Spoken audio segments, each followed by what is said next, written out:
পা রেখে কি হয় সেটা তো দেখি। মল্লিকা, এ তো মায়াজাল মনে হচ্ছে।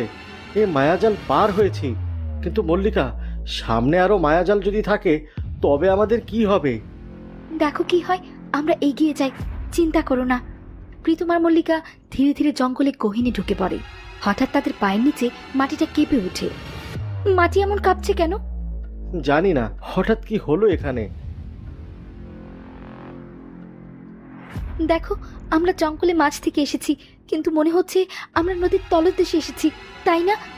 দেখো, চারিদিকে কত সুন্দর মাছ ঘোরাঘুরি করছে। তুমি একদম ঠিক বলেছ। কেন যে এই রাজ্যে চলে আসলাম আমরা? হে, কোন রাজ্যে চলে আসলাম আমরা? কে তোমরা? এখানে কেন? আসলে বুড়িমা, আমরা রহস্যময় মণি নিতে এসেছি। এই মণি আমাদের রাজ্যকে সুরক্ষা দেয়। ও, তোমরা মনির জন্য এখানে এসেছো, কিন্তু বাছা, মনি যে তোমরা পাবে না। মনি যে আমার কাছে। মনিটি আমাদের ফিরিয়ে দিন, আমরা এক্ষুনি চলে যাব। যে করেই হোক, মণি আমি নিয়ে যাবই। তোমার সামনেই দেখো মনি রাখা, সাহস থাকলে নিয়ে যাও দেখি।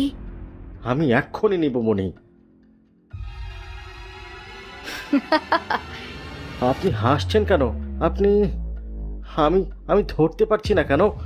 এই রাজ্য আমার, এইখানে কারো কথা চলে না, এইখানে সবকিছু আমার কথাই